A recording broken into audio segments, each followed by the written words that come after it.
नमस्कार, मैं अमित कुमार। आज के सेशन में साथियों आपको हम बताएंगे कि ईरान ने पाकिस्तान पर हमला क्यों कर दिया। आपको लग रहा होगा कि ईरान को कोई पागलपन सवार हो गया है क्या, कि कभी इराक पर हमला कर देता है, कभी इजराइल पर हमला कर देता है, कभी सीरिया से टक्कर लेने लगता है। और अभी हाल ही में जो स्थिति बन रही है उससे लग रहा है कि पूरा का पूरा विश्व साथियों कहीं युद्ध की चपेट में तो नहीं आ जाएगा। साथियों अभी जो न्यूज मिल रही थी उसमें आप देख रहे होंगे कि लगातार रूस का यूक्रेन से वॉर चल रहा है। जो यमन में हूती हैं साथियों, वो यूएसए के जो जहाज हैं, जो शिप हैं, उनको टारगेट करते रहते हैं। इजरायली जो शिप हैं उनको टारगेट करते रहते हैं। ब्रिटेन के जो शिप हैं उनको टारगेट करते रहते हैं, उनको क्रॉस नहीं होने दे रहे हैं। ऐसा क्या हो गया है कि ईरान भी अब साथियों 2 दिन पहले अभी उसने साथियों इराक और इजराइल पर हमला कर दिया था, सीरिया पर बमबारी कर दी थी, लेकिन अब उसने अपने पड़ोसी मुल्क पाकिस्तान पर ही हमला कर दिया। ऐसा आखिर क्यों कर रहा है ईरान? तो इस बात की पूरी साथियों जानकारी आज के इस वीडियो में मिल जाएगी, तो वीडियो को बहुत ही ध्यान से देखिएगा। और यह खासतौर पर तब बहुत अहम हो जाता है क्योंकि पाकिस्तान हमारा यानी कि भारत का भी बहुत बड़ा कड़ा विरोधी देश रहा है। और अभी जो हमारे विदेश मंत्री हैं जिनका नाम है जयशंकर जी, और वो साथियों ईरान में अभी मुलाकात करके आए ही थे। ठीक है, तो ये जो मीट आप देख रहे हैं, कहीं जयशंकर के विजिट यानी कि उन्होंने एक ऐसा कुछ तो नहीं कहा है या जयशंकर की कोई कूटनीति तो नहीं है जिसके तहत पाकिस्तान को यहां पर टारगेट किया जा रहा है। और ईरान में साथियों आप जानते हैं कि ईरान के जो लोग हैं वो हैं सिया। ठीक है, तो सिया और मुसलमानों में साथियों एक होते हैं सुन्नी। तो सिया और सुन्नी के बीच में तो शुरुआत से ही विवाद चलता रहा है।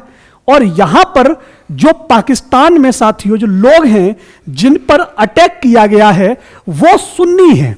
अब आप कहेंगे कि वो कौन से सुन्नी हैं, तो उनकी भी चर्चा कर लेते हैं। साथियों एक बलूचिस्तान जगह है, ठीक है, जो कि ईरान में भी है और आपके पाकिस्तान में भी है। तो उसको पूरा का पूरा मैप से समझते हैं तब आपको समझ में आएगा। यहां से साथियों ये बॉर्डर जो मैंने ब्लैक लाइन जो आपको दिख रही है रेड वाली, जिस पे मैं दोबारा से कर रहा हूं, तो ये वाली जो लाइन है ये ईरान है साथियों इस तरफ, और इस तरफ आपका पाकिस्तान है। और ये जो पूरा एरिया आपको यहां पर दिख रहा है इस तरीके से बसा हुआ, ये पूरा का पूरा बलूचिस्तान है। मतलब बलूचिस्तान का कुछ हिस्सा ईरान के अंदर आता है और बलूचिस्तान का कुछ हिस्सा पाकिस्तान के अंदर आता है।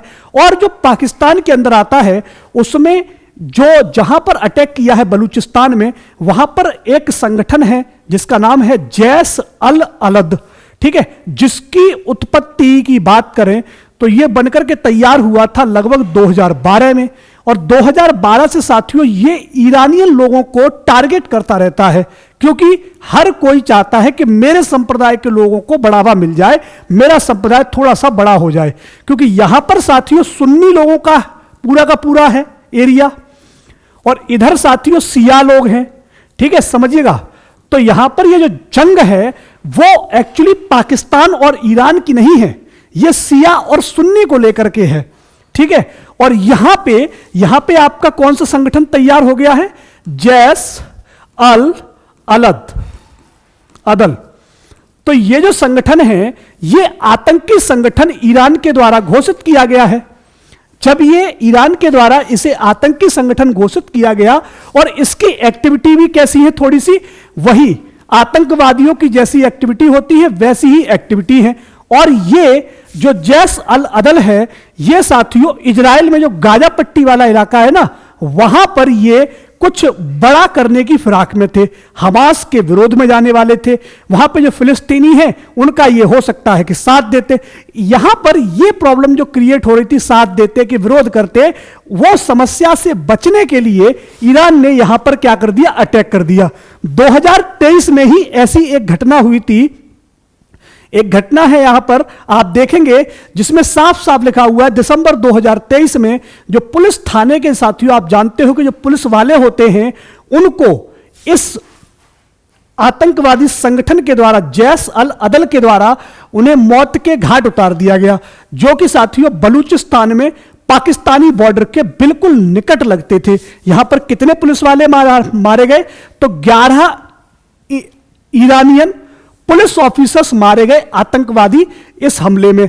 तो इसलिए साथियों, ये जो भी कुछ किया गया है ईरान के द्वारा, वो इसीलिए किया गया जिससे कि उसे पड़ोसी मुल्क कोई भी उसे कमजोर ना समझे। दूसरी समस्या कहां पैदा होती है?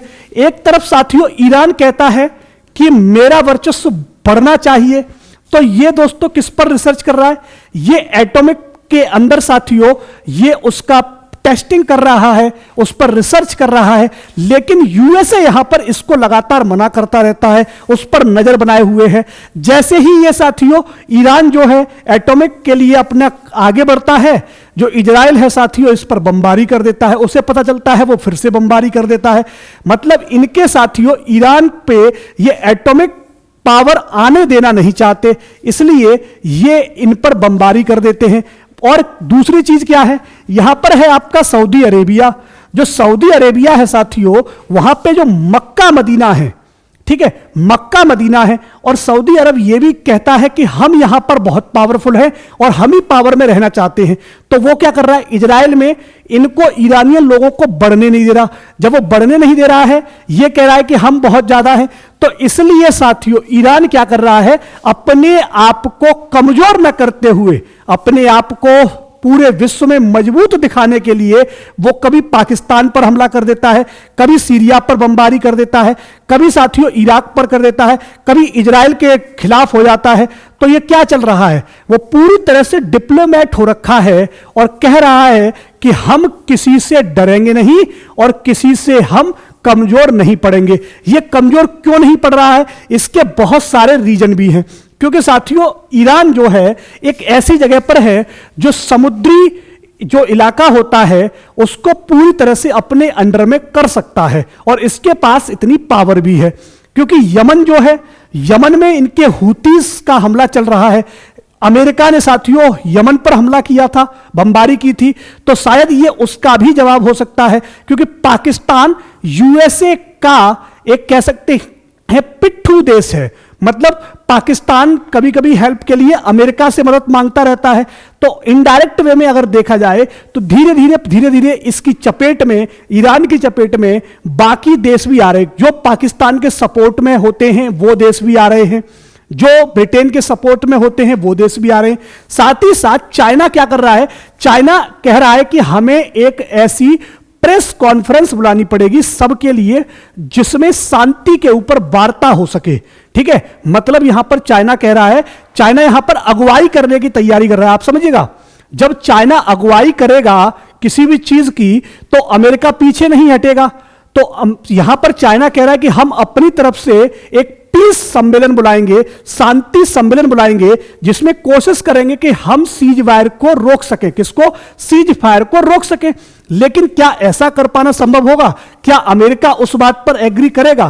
क्योंकि अमेरिका अपने आप को बड़ा दिखाना चाहता है। लड़ाई सिर्फ और सिर्फ वर्चस्व को बचाने की हो रही है कि मैं अपनी ताकत को किस तरीके से पूरे विश्व पर छा सकता हूं या पूरे विश्व पर अपनी ताकत को दिखा सकता हूं। साथियों, यहां पर जयशंकर जी गए हुए थे, जिनके बारे में मैंने आपसे शुरुआत में चर्चा की।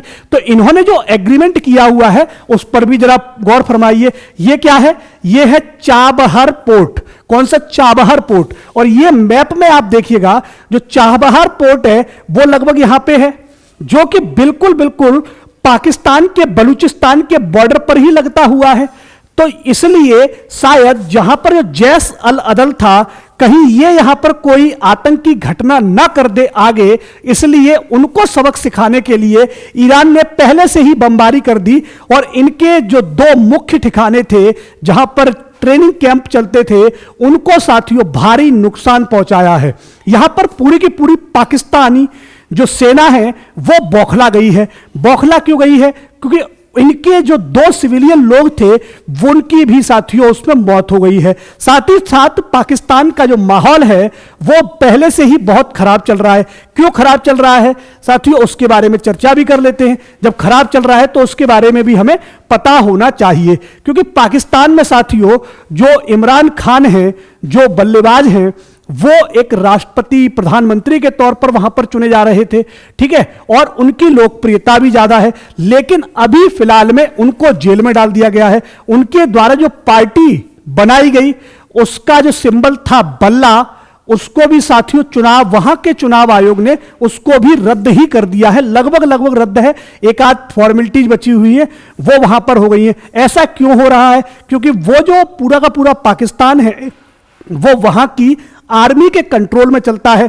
जब आर्मी के कंट्रोल में साथियों एक देश चलाया जाता है तो फिर आर्मी अपने हिसाब से चीजों को करना चाह रही है, और जब आर्मी अपने हिसाब से करना चाहेगी तो यहां पर एक मुद्दा जो बनता है वो बनता है कश्मीर वाला, ठीक है, पीओके वाला।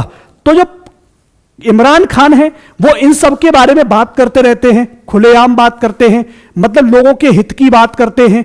लेकिन जो पाकिस्तानी आर्मी है वो ऐसा बिल्कुल नहीं चाहती है। तो अब उनके सामने समस्या क्या फंस रही है? यहां पर पाकिस्तानी आर्मी ने यह तो कह दिया कि इसके बहुत बुरे परिणाम ईरान को भुगतने पड़ सकते हैं। शायद उसको लग रहा होगा कि अमेरिका कुछ कहेगा, ब्रिटेन कुछ कहेगा, ठीक है, यूके कुछ कहेगा। ये अपनी अपनी सोच होती है, जैसे जिसके साथ रिश्ते होते हैं, ठीक है। अब पाकिस्तान यहां पर एक चीज और सोच रहा होगा कि हम इस्लामिक कंट्री हैं तो हो सकता है कि हमारे लिए लोग खड़े हो जाएं, लेकिन इस्लामिक कंट्री तो ईरान भी है, क्या लोग वहां के लिए खड़े नहीं होंगे? तो फिर ये एक मुद्दा बन जाएगा। दूसरी तरफ यहां पर भारत साथियों पूरी तरह से डोमिनेंट होना चाहता है, पूरी तरह से हावी होना चाहता है पाकिस्तान के ऊपर कश्मीर मुद्दे को लेकर के। तो यहां पर अब पाकिस्तान के सामने दो समस्याएं खड़ी होंगी कि वो अपनी जो सेना है वो कश्मीर पर भेजे या फिर साथियों बलूचिस्तान में पश्चिम की तरफ भेजे, जहां पर युद्ध होने की तैयारी हो चुकी है। तो अब साथियों मिलेंगे अगले वीडियो में, इसकी पूरी जानकारी आपको उसी वीडियो में मिलेगी। तब तक के लिए नमस्कार, जय हिंद, जय भारत।